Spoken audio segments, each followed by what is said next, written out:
മാന്യപ്രേക്ഷകർക്ക് എൻ്റെ പ്രണാമം. സീതാറാം യെച്ചൂരി എന്ന് പറയുന്ന മഹാപ്രതിഭ ഹിന്ദു രാഷ്ട്രമായിരുന്ന നേപ്പാളിൽ ചെന്ന് കമ്മ്യൂണിസ്റ്റ് മന്ത്രിമാരെ കൊണ്ട് അത് ഹിന്ദു രാഷ്ട്രമല്ല, മതേതര രാഷ്ട്രമാണെന്ന് പ്രഖ്യാപിപ്പിച്ച ഭാരതത്തിലെ CPMന്റെ മുടിചൂടാമന്നനായ യെച്ചൂരി എന്ന നേതാവ്, അദ്ദേഹം JNUവിലെ പ്രോഡക്റ്റായ സ്ഥിതിക്ക് എന്തെല്ലാം കാര്യങ്ങൾ പറയും എന്ന് കന്നയ്യകുമാർ പറയുന്നത് കേട്ട് കഴിഞ്ഞാൽ തന്നെ മനസ്സിലാക്കാൻ സാധിക്കുമല്ലോ നമുക്ക്. ആ വ്യക്തി പറയേണ്ടായി, സീതയും ഉണ്ടായിട്ടില്ല, രാമനും ഉണ്ടായിട്ടില്ല. എനിക്ക് വളരെ സന്തോഷം തോന്നി സത്യത്തിൽ. കാരണം സീതയും രാമനും ഇല്ലാതിരുന്ന സ്ഥിതിക്ക് അവരുണ്ടായിരുന്നെങ്കിൽ അവരുടെ പേര് ഇതുപോലൊരു മനുഷ്യന് കൊടുത്തതിന് അവർ ദുഃഖിക്കുമായിരുന്നു. സീത രാം യെച്ചൂരി.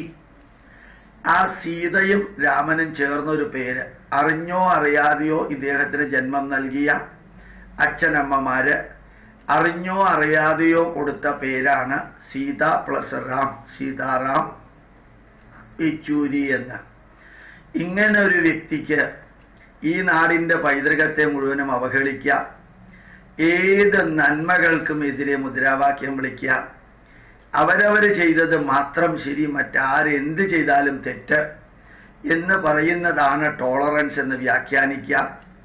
പുറകിൽ കത്തി പിടിച്ചുകൊണ്ട് പോയി 52 വെട്ടുവെട്ടിയിട്ട് പാതി രാത്രിക്ക് അത്ര കാലം വരെ കൂടെ നിന്നിരുന്ന TP ചന്ദ്രശേഖരനെ വധിച്ചത് ന്യായീകരിക്കുക, കഴുത്തറുത്ത് കൊന്നതുപോലും ന്യായീകരിക്കുക. അതെല്ലാമാണ് ശരിക്ക് ജനാധിപത്യം എന്ന് പ്രഖ്യാപിക്കുക. ഞങ്ങൾ പറയുന്നതും ഞങ്ങൾ വിചാരിക്കുന്നതും ഞങ്ങൾ ചെയ്യുന്നതുമൊക്കെയാണ് ആധുനികവും നന്മ നിറഞ്ഞതും മതേതരത്വത്തിന് യോജിച്ചതും എന്ന് പ്രഖ്യാപിക്കുക. ഏത് തിന്മകളെയും ന്യായീകരിക്കാനായിട്ട് ആദ്യം മുമ്പോട്ട് വരിക. ഇതെല്ലാമാണ് ഒരു പാർട്ടിയുടെ പോളിസി എന്ന് കേട്ടു മനസ്സിലാക്കുന്നതിനേക്കാൾ ഭംഗിയായിട്ട് നാട്ടുകാർക്ക് കണ്ടു മനസ്സിലാക്കാൻ അവസരം തരിക. ഇങ്ങനെയെല്ലാം സംഭവിക്കുമ്പോഴും 35 വർഷം ഭരിച്ച ബംഗാളിലെ കാലുകുത്തി നടന്നാൽ തൃണമൂൽ കോൺഗ്രസിന്റെ ഒരു പെണ്ണ് ഭരിക്കുന്ന സംസ്ഥാനത്തിലെ പെണ്ണിന്റെ പാർട്ടി, പെണ്ണ് കുറവായിട്ട് പറഞ്ഞതല്ല, ആ സ്ത്രീയുടെ ചങ്കൂറ്റം കൊണ്ടാണ് ഞാൻ ആ പെണ്ണ് എന്ന വാക്കുപയോഗിച്ചത്. അല്ലാണ്ട് എൻ്റെ അമ്മയും എൻ്റെ ഭാര്യയും എൻ്റെ മകളും എൻ്റെ സഹോദരിയും പെണ്ണ് തന്നെയാണ്. അതില് ഒരു സ്ത്രീ അവരെത്ര ഭംഗിയായിട്ട് ഈ കത്തി കൊണ്ട് വാണരുളിയ 35 വർഷത്തെ ചരിത്രമുള്ളൊരു പാർട്ടിയെ അറബിക്കടലിൽ എറിഞ്ഞ് അവരവിടെ ആസ്ഥാന മണ്ഡപം പണിത് അവിടെ ഈ പാർട്ടിക്കാർക്ക് റോട്ടിലിറങ്ങി നടക്കാൻ പറ്റാത്ത അവസ്ഥയുണ്ടാക്കിയതുപോലെ നിങ്ങളുടെ നേതാക്കന്മാർ തന്നെ, യെച്ചൂരിയെ പോലെയുള്ളവർ തന്നെ സീതയുടെയും രാമന്റെയും പേര് അറിഞ്ഞോ അറിയാതെയോ മാതാപിതാക്കൾ കൊടുത്ത അങ്ങയുടെ പാർട്ടിക്കാരും തന്നെ കേരളത്തിലും ഇന്നല്ലെങ്കിൽ നാളെ ഈ ഹിന്ദുവിനെയും ഹൈന്ദവ ഗ്രന്ഥങ്ങളെയും അവഹേളിക്കുകയും അപകീർത്തിപ്പെടുത്തുകയും ചെയ്യുന്നതിൻ്റെ പരിണത ഫലം ആ സംസ്ഥാനത്ത് നടന്നതിൻ്റെ ഒരു ഡ്യൂപ്ലിക്കേഷൻ ഇവിടെയും നടക്കുകയാണെങ്കിൽ ഓർമ്മിക്കുക. സുധാകരനെ പോലെ ഹിന്ദുക്കളെ അവഹേളിക്കുകയും യെച്ചൂരിയെ പോലെ ബുദ്ധിജീവികളെ ഹിന്ദുക്കളെ അവഹേളിക്കുകയും ഓരോ തിന്മയും ഇല്ലാതെയാക്കാൻ വേറൊരു തിന്മയുണ്ടാക്കി. ലക്ഷ്മി നായരുടെ തിന്മയുണ്ടാക്കിയത് നെഹ്റു കോളേജിലെ, അവിടുത്തെ തിന്മയുണ്ടാക്കിയത് IPSകാരെയും IASകാരെയും തമ്മിൽ അടുപ്പിച്ച്, എന്നിട്ട് അത് ഒതുക്കാൻ വേണ്ടി IASും KASും ഉണ്ടാക്കി. അതൊടുക്കാൻ വേണ്ടിയിട്ട് സിനിമാ നടിയുടെ പ്രശ്നങ്ങൾ ഉണ്ടാക്കി, അതൊടുക്കാൻ വേണ്ടിയിട്ട് കൊലപാതകം ഉണ്ടാക്കി.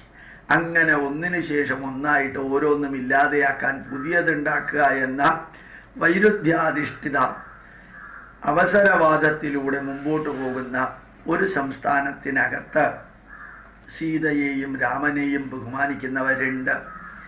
1917, 18, 19 കാലയളവില് കഷ്ടിച്ച് 100 വർഷം പോലും തികയാത്ത ഈ കാലയളവില്, ആ കാലയളവിന് ആരംഭത്തില് ഇവിടെ ദാസ് ക്യാപിറ്റലും കമ്മ്യൂണിസ്റ്റ് മാനിഫെസ്റ്റോയും ഡയലക്ടിക്കൽ മെറ്റീരിയലിസവും മലയാളത്തിലും അല്ലാതെയും പ്രഭാത ബുക്ക് ഹൗസിലൂടെ റഷ്യക്കാരുടെ സ്പോൺസർഷിപ്പോടുകൂടി അടിച്ച് കളർ പുസ്തകത്തിൽ വിതരണം ചെയ്തിരുന്നു.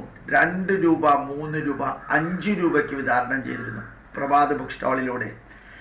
അത് വാങ്ങിക്കാൻ വെറുതെ പോയാൽ പോലും ഡൊണേഷനായിട്ട് പോലും തന്നിരുന്ന കാലത്ത് ഈ 100 വർഷത്തില് കാലയളവില് വെറുതെ ചോദിക്കുക, സീതാറാം യെച്ചൂരി സാറേ, നിങ്ങളുടെ ദാസ് ക്യാപിറ്റൽ മലയാളത്തിലോ ഇംഗ്ലീഷിലോ വായിച്ചവർ എത്ര പേര് കേരളത്തിൽ ഭാരതത്തിലുണ്ട്? നിങ്ങളുടെ കമ്മ്യൂണിസ്റ്റ് മാനിഫെസ്റ്റോ വായിച്ചവർ എത്ര പേരുണ്ട് കേരളത്തിലും ഭാരതത്തിലും? നിങ്ങളുടെ വൈരുദ്ധ്യാധിഷ്ഠിത ഭൗതികവാദം വായിച്ചവർ എത്ര പേരുണ്ട് കേരളത്തിലും? നിങ്ങൾ വായിച്ചിട്ടുണ്ടോ? അത് അച്യുതാനന്ദൻ വായിച്ചിട്ടുണ്ടോ? പിണറായി വിജയൻ വായിച്ചിട്ടുണ്ടോ? കോടിയേരി ബാലകൃഷ്ണൻ വായിച്ചിട്ടുണ്ടോ? ഉണ്ടാവാൻ സാധ്യതയില്ലെന്ന് മാത്രമല്ല, ഇല്ല. പക്ഷെ ഈ ജനിക്കാത്ത സീതയുടെയും രാമന്റെയും ചരിത്രം കർക്കിടക മാസത്തിൽ കേരളം മുഴുവനും വായിക്കുന്നുണ്ട്. കേരളീയർ എവിടെയെല്ലാം ഉണ്ടോ അവിടെയെല്ലാം വായിക്കുന്നുണ്ട്.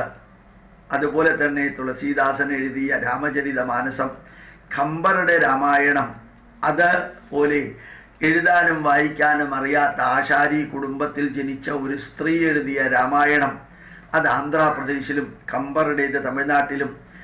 ഈ വാൽമീകി രാമായണം നേരിട്ടും അല്ലെങ്കിൽ എഴുത്തച്ഛൻ്റെ രാമായണവുമെല്ലാം വായിക്കുന്ന കോടിക്കണക്കിന് ജനങ്ങൾ ഇവിടെയുണ്ട്. സീതാറാം യെച്ചൂരി എന്ന മനുഷ്യൻ ജനിച്ച് നിലനിന്ന് മരിക്കും.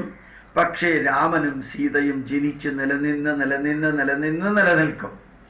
അത് തിരിച്ചറിയാൻ നിങ്ങളുടെ തലയ്ക്കകത്ത് JNUവിൻ്റെ വിഷം കുത്തിവെച്ചവർക്കും അത് നിലനിർത്തുന്ന നിങ്ങൾക്കും അത് നിലനിർത്താൻ പാകത്തിന് നിങ്ങൾക്ക് ജന്മം നൽകിയ മാതാപിതാക്കൾക്കും ആ പേര് നിങ്ങൾക്ക് കൊടുക്കാൻ സാധിച്ചത് അബദ്ധത്തിലാണ് എങ്കിൽ പോലും നിങ്ങളുടെ പേര് വിളിക്കുമ്പോൾ നിങ്ങളുടെ പാർട്ടിക്കാരും ഓർക്കുന്നത് സീതയെയും രാമനെയുമാണെന്ന് ഞാൻ ഓർമ്മിപ്പിക്കട്ടെ. പ്രണാമം, നമസ്കാരം.